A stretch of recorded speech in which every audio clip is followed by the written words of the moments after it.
Assalamualaikum warahmatullahi wabarakatuh. Selamat siang mahasiswaku yang saya cintai. Alhamdulillahirrahmanirrahim, pada siang hari ini saya bisa menyapa kembali. Walaupun pembelajaran kali ini sedikit berbeda ya, karena pembelajaran kali ini memakai pembelajaran berbasis teknologi, yaitu pembelajaran online. Mudah-mudahan dengan pembelajaran online ini tidak mengurangi semangat kalian untuk menuntut ilmu, kemudian untuk bersilaturahmi, dan juga mudah-mudahan mahasiswaku dimanapun berada mendapat lindungan dari Allah Subhanahu wa Ta'ala, diberi kesehatan lahir batin dalam menghadapi kondisi saat ini. Yang kedua, saya juga ingin mengajak kepada mahasiswa untuk sama-sama mendukung dari kebijakan pemerintah, yaitu melaksanakan social distancing. Jadi silahkan untuk kalian stay at home, terkecuali jika ada kebutuhan yang mendesak. Jadi kerja di rumah, belajar di rumah, dan kemudian memaksimalkan teknologi yang sudah ada. Sekali lagi terima kasih untuk para mahasiswaku yang sudah stay tune di Google Classroom dan di grup WA maupun di YouTube. Karena ketiga media itu berkolaborasi sehingga kita bisa berdiskusi gitu. Nah, di dalam Google Classroom saya juga menyediakan berbagai materi, kemudian juga kalian bisa mengisi daftar kehadiran. Yang ketiga juga saya mengadakan kuis, dan yang keempat saya juga akan bahas mengenai elaborasi dan konfirmasi diskusi di channel YouTube saya. Jadi nanti kalian mengajukan pertanyaan ataupun berdiskusi di Google Classroom, dan kemudian nanti saya akan memperkuat, mengelaborasi dan mengkonfirmasi di channel YouTube saya. Jadi silahkan stay tune terus di Google. Materi yang akan saya sampaikan pada kesempatan kali ini yaitu mengenai urgensi psikologi pendidikan. Apa saja sih urgensi psikologi pendidikan? Nanti kita akan bahas, tapi sebelumnya kita harus tahu dulu definisi dari psikologi pendidikan. Jika dilihat dari bahasa, psikologi merupakan ilmu yang mempelajari perilaku. Sedangkan pendidikan itu sendiri merupakan proses pembentukan kecakapan baik secara intelektual, emosional, maupun spiritualnya. Tetapi jika kita jelaskan secara singkat bahwa pendidikan itu merupakan proses pembentukan dari apa adanya menjadi bagaimana seharusnya. Contohnya, dari yang asalnya tidak bisa membaca bisa menjadi pembaca. Dari yang asalnya males menjadi rajin. Dari yang asalnya tidak sopan menjadi sopan. Karena pendidikan itu tidak hanya mentransfer ilmu pengetahuan saja, akan tetapi mentransfer nilai dan norma. Itulah pendidikan. Kemudian jika kita merujuk kepada Undang-Undang Sisdiknas nomor 20 tahun 2003, bahwasanya pendidikan itu merupakan usaha sadar dan terencana untuk mewujudkan situasi dan proses pembelajaran agar peserta didik mampu mengembangkan potensi yang ada di dalam dirinya. Untuk apa? Untuk yang pertama, memiliki spiritual, keagamaan. Kemudian yang kedua, pengendalian diri. Kemudian yang ketiga, kepribadian. Kemudian kecerdasan, akhlak mulia, serta keterampilan yang berguna bagi dirinya dan masyarakat, dan tentunya bagi bangsanya. Nah, itulah makna dari pendidikan menurut Undang-Undang Sisdiknas. Nah, seorang calon guru ataupun guru itu wajib sekali memahami makna dari pendidikan menurut Undang-Undang Sisdiknas. Karena kita merujuk kepada undang-undang tersebut. Ketika kita mendidik anak, lantas yang pertama yang harus kita bina adalah spiritualnya. Beruntung sekali Indonesia mempunyai undang-undang Sisdiknas bahwa ternyata pendidikan itu berorientasi yang pertamanya pada spiritualnya. Satu hal yang pertama dibentuk adalah spiritualnya dibandingkan dengan intelektualnya. Itu yang seharusnya kita ketahui sebagai seorang pendidik. Makanya kita patut berbangga sekali bahwa Indonesia itu punya tujuan pendidikan tersebut. Hanya saja kita belum terlalu paham mungkin akan hal tersebut karena kita lebih berfokus. Kembali lagi kepada psikologi pendidikan. Psikologi pendidikan itu merupakan sebuah tools atau alat untuk mempermudah di dalam proses pembelajaran maupun di dunia pendidikan. Ibaratnya nih, saya mempunyai baut yang menempel di bodi motor. Lantas tidak saya memakai tangan kosong saya ini untuk membuka baut. Saya membutuhkan suatu alat, contohnya saja membutuhkan obeng, kemudian kunci untuk mempermudah saya membuka baut. Begitupun juga psikologi pendidikan.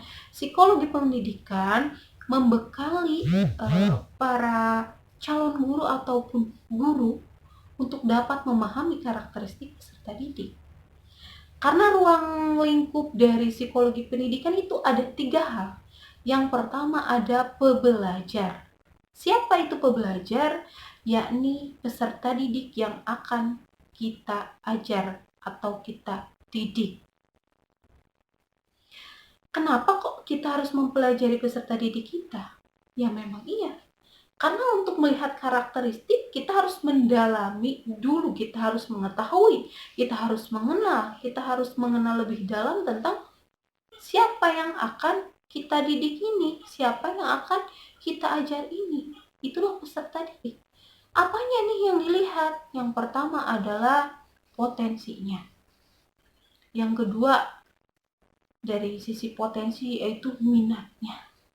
Kemudian bakatnya, kepribadiannya. Kan tadi sudah dijelaskan di dalam Undang-Undang Sisdiknas bahwa yang harus dikembangkan itu bukan hanya intelektualnya saja, akan tetapi kepribadiannya, kemudian emosinya, kecerdasan spiritualnya, itu yang harus dikembangkan. Nah, untuk itulah psikologi pendidikan berperan aktif di dalam proses pembelajaran.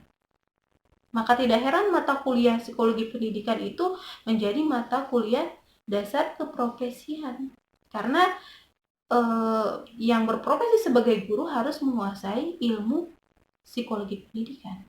Minimal tahu lah, minimal kita bisa mengamalkan ketika nanti kita mengajar. Kemudian yang kedua adalah proses belajar. Proses belajar itu merupakan proses timbal balik antara peserta didik maupun si pendidik tersebut. Begitupun juga dengan komponen-komponen yang ada di dalam dunia pendidikan.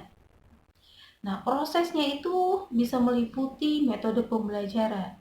Karena ketika kita mengajar anak SD tidak sama dengan mengajar anak SMA.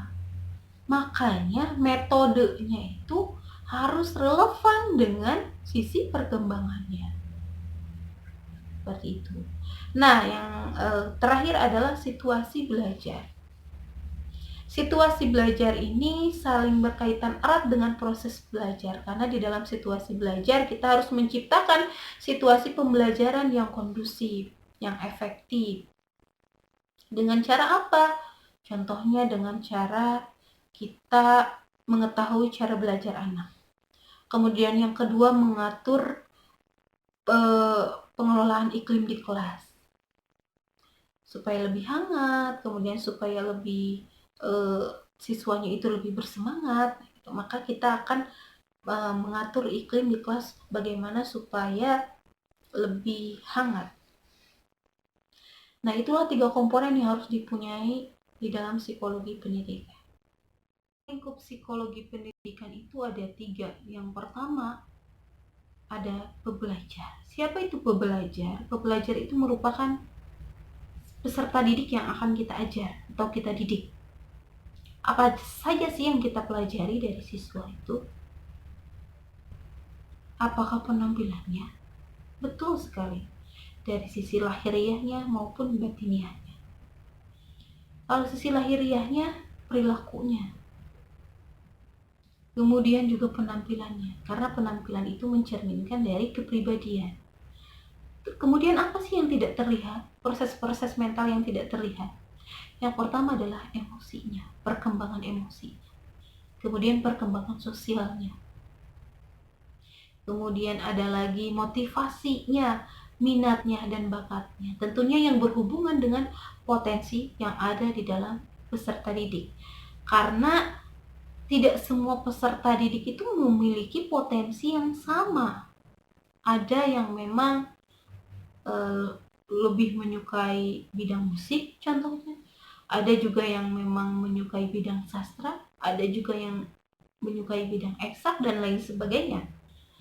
Nah, itulah kenapa kita harus mempelajari karakteristik siswa.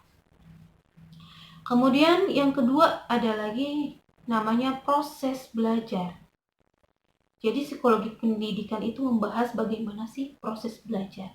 Nah, proses belajar itu melibatkan beberapa komponen dari pendidik atau komponen pendidikan ya.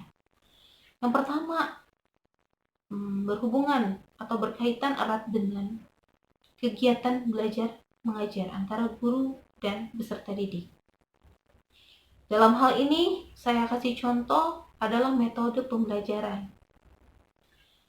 Seorang guru harus tahu mana metode pembelajaran yang relevan dengan perkembangan peserta didik. Kita tidak bisa menyamakan antara memberi perlakuan untuk anak TK ataupun anak SD dengan anak atau dengan mahasiswa. Metodenya pun akan berbeda. Tidak bisa sekarang anak SD atau anak TK tidak diarahkan untuk belajar. Anak TK itu membutuhkan belajar yang membutuhkan perlakuan ekstra untuk dibimbing. Sedangkan mahasiswa tidak seperti itu. Mahasiswa harus sudah lebih mandiri di dalam belajar. Nah, kemudian yang ketiga ada namanya situasi belajar. Situasi belajar ini juga berkaitan dengan proses belajar. Kalau situasi ini berhubungan dengan faktor-faktor eksternal maupun internal. Kalau internal saya kasih contoh gaya belajar. Kalau eksternalnya misalnya iklim pembelajaran atau pengelolaan kelas. Karena ternyata iklim ataupun pengelolaan kelas juga harus diperhatikan oleh guru. Ciptakanlah iklim yang lebih kondusif, iklim yang sejuk, iklim yang sehat bagi peserta didik kita. Seperti itu. Kemudian saya akan membacakan beberapa pertanyaan dari mahasiswa. Yang pertama dari Anindea ya nih, dari Anindea. Apa saja sih Bu? Oh, bukan. Bagaimana sih Bu cara untuk mengetahui karakteristik? Yang pertama adalah untuk memahami peserta didik atau untuk memahami karakteristik peserta didik.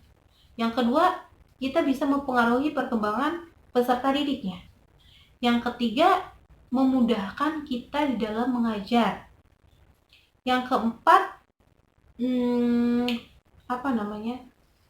kita bisa mengetahui cara belajar dari peserta didik itu sendiri sehingga memudahkan siswa kita untuk lebih efektif di dalam belajar. Dan tentunya itu memudahkan proses kegiatan belajar mengajar. Nah, itulah kenapa kita harus mempelajari psikologi pendidikan. Karena psikologi pendidikan itu membahas bagaimana proses mental yang ada di dalam peserta didik. Nah, saya akan jawab beberapa pertanyaan dari mahasiswa. Yang pertama dari Anindea, bagaimana sih cara mengetahui karakteristik peserta didik itu? Caranya gimana katanya? Oke, yang pertama untuk mengetahui karakteristik peserta didik yaitu dengan cara kita mengetahui dulu siapa nih yang akan kita ajarin. Kemudian yang kedua adalah mengetahui perkembangannya. Contohnya kita mengajar anak TK. maka kita harus tahu perkembangan anak TK itu seperti apa, baik dari sisi kognitifnya, sosialnya, maupun emosinya. Anak TK contohnya, dia mungkin masih tidak bisa mengendalikan emosinya. Ada yang masih suka nangis, gitu. Masih tidak mau untuk menangis di depan umum. Seperti itu karakteristiknya, ciri-cirinya TK itu seperti apa. Kemudian yang kedua, dari sisi kognitifnya, kalau anak TK itu dia belum bisa berpikir secara abstrak, belum bisa untuk dikasih hitung-hitungan, misalnya hitung-hitungan akar pangkat. Nah, anak TK kan tidak seperti itu. Anak TK hanya boleh, atau proses kognisi dari anak TK itu salah satunya adalah hanya mengenal simbol-simbol. Simbol-simbol dari angka-angka, kemudian huruf-huruf, membaca ikro, kemudian membaca kibar. Nah, perkembangan dari sisi kognitif, sosial, dan emosi, moral itu yang harus kita perhatikan untuk melihat karakteristik peserta didik kita. Seperti itu. Yang kedua juga melihat kepribadian. Kita lihat dari perilaku sehari-hari. Kemudian kita juga harus tahu dari mana tempat tinggalnya dia di mana. Contohnya, tidak sama ketika kita mentreatment, maaf ya, bukan rasis, anak dari peserta didik dari wilayah Sunda misalnya dengan siswa dari misalnya dari Medan. Itu tidak sama cara kita untuk memperlakukannya. Nah, kita juga harus tahu lingkungan tempat di mana dia tinggal atau berada. Oke, itu ya untuk mengetahui karakteristik peserta didik. Oke, yang kedua saya akan lihat lagi sebentar. Bagaimana sih Bu teknik pembelajaran yang efektif itu? Ini pertanyaan dari Peggy.